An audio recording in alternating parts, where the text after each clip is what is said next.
बताइए निखिल जी, फिर मैं ग्राउंड पर एक बार रुक करूंगी। पहले कुछ बातें कही गई थी, मैं उनका जवाब देना चाहता हूं कि ये कहा गया कि भाजपा ओबीसी की राजनीति नहीं कर रहा है, तो फिर प्रधानमंत्री आके क्यों बताते हैं कि मेरे मंत्रिमंडल में 27 ओबीसी हैं। बिहार की शाजिया जी और निखिल जी को, हाँ, बिहार की बीजेपी क्यों कास्ट सर्वे के फेवर में वोट करती है। दूसरी बात हमें इस चुनाव में ये देखना है कि ये चुनाव में असल में हिंदू मुसलमान भाजपा ने आखिरी में तो करा, पर जो मुख्य मुद्दे रहे, चाहे बीजेपी के थे चाहे कांग्रेस के थे, वो थे वेलफेयर स्कीम्स। मध्य प्रदेश की भाजपा की जीत में सबसे बड़ा अगर एक चीज का हाथ बताया जा रहा है तो वो लाडली बहना स्कीम का है, जिसे अब बीजेपी देती है तो वो लाभार्थी कह देती है, और ऐसी स्कीम किसी भी और पार्टी की सरकार देती है तो उसे रेवड़ियां कहा जाता है। तो अब जो ये सो कॉल्ड रेवड़ियां हैं या सोशल वेलफेयर स्कीम्स हैं, इन्होंने सेंटर स्टेज लिया है स्टेट इलेक्शंस में। एंड लास्ट छोटा सा पॉइंट, हम ये कह रहे हैं कि कांग्रेस का सुपड़ा साफ हो गया उत्तरी भारत में, हिंदी पट्टी में सुपड़ा साफ हो गया। एक बारी फिगर्स देखने की हमें जरूरत है, थोड़ा सा टाइम दीजिएगा। बीजेपी की 41 से 48% वोट शेयर हुआ है, अगर जो करंट इलेक्शन कमीशन के नंबर्स लिए जाए और प्रीवियस फाइनल रिजल्ट्स लिए जाए। कांग्रेस 40.9 से 40.5 है, तो मोटा मोटा वहीं पर है जितना पिछले इलेक्शन में जीते थे। राजस्थान में बीजेपी 38.1 से 41.8 गई है, कांग्रेस 39.3 से 39.5 गई है। कांग्रेस के वोट बड़े हैं बावजूद एंटी इनकम्पेंसी और रिवाज पलटन, रोटी पलट रिवाज के।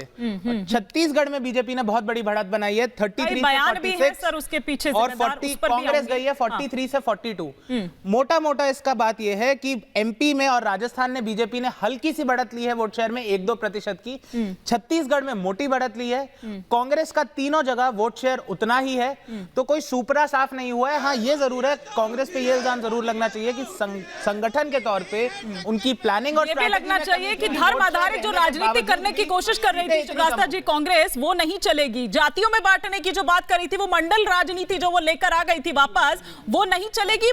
वो यहाँ पर बता दिया है। जी जी, और दूसरी बात, इन्होंने बहुत इंटरेस्टिंग 2-3 अच्छी बातें कही गई अभी पैनल में, मैं उन पे एक सिलसिलेवार तरीके से रिस्पॉन्ड करना चाहती हूँ। उन्होंने बात की कास्ट सेंसस की, ये बात बिल्कुल सच है, और इनफैक्ट मैं कथित तौर पे कह रही हूँ, बहुत से ऐसे समर्थक हैं भाजपा के, या जिसको आप कंजर्वेटिव पॉलिटिक्स कहते हैं, कतई बर्दाश्त नहीं, नाकाबिले बर्दाश्त है जिस तरीके से भाजपा ने समर्थन किया कास्ट सेंसस का बिहार में। लेकिन आप देखिए कि मूल मुद्दा क्या था, कास्ट सेंसस को लाकर फांक बनाने की कोशिश की गई हिंदी पट्टी में, वो पॉलिटिक्स नहीं चलेगी।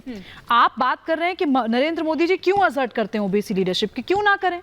जब आपकी तरफ से कहा जाता है, जब कांग्रेस की तरफ से कहा जाता है दलित दलित दलित दलित राजनीति की, आज बताइए ना, आपने तो तेलंगाना में चुनाव जीत लिया, क्या आप तेलंगाना में एक दलित चीफ मिनिस्टर बनाएंगे, या आप ये रेवंत रेड्डी को इंपॉर्टेंट पॉइंट है, इस पर और विस्तार से हम चर्चा करेंगे। एक बार जरा ग्राउंड पर जाऊंगी, तब मैं रिएक्शन लूंगी, इस पर काउंटर रिएक्शन। एक बार मेरी सहयोगी श्वेता त्रिपाठी इस वक्त ग्राउंड पर मौजूद है, जहां पर इंतजार हो रहा है प्रधानमंत्री नरेंद्र मोदी का। बस अब आधे घंटे का वक्त और बाकी रह गया है। श्वेता, कुछ हलचल आपको बढ़ती हुई नजर आ रही है वहां पर?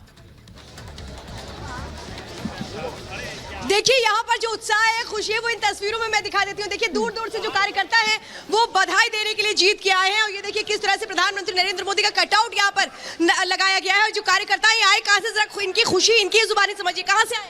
बिहार वैशाली जिला से पूर्वांचल मोर्चा के कार्यकर्ता है, और दिल्ली पूर्वांचल मोर्चा के अध्यक्ष नीरज तिवारी के नेतृत्व में मैं गया था राजस्थान और मध्य प्रदेश।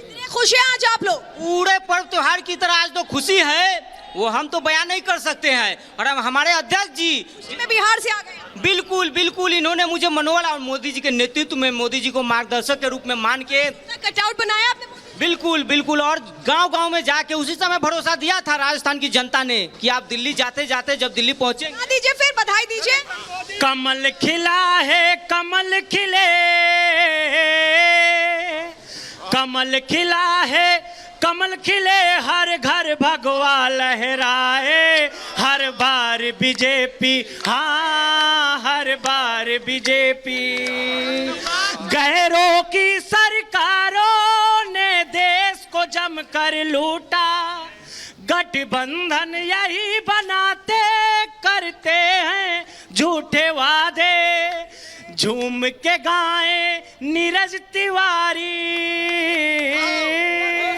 झूम के गाए नीरज तिवारी, हर घर मोदी छाए, हर बार बीजेपी, हाँ बार बार बीजेपी।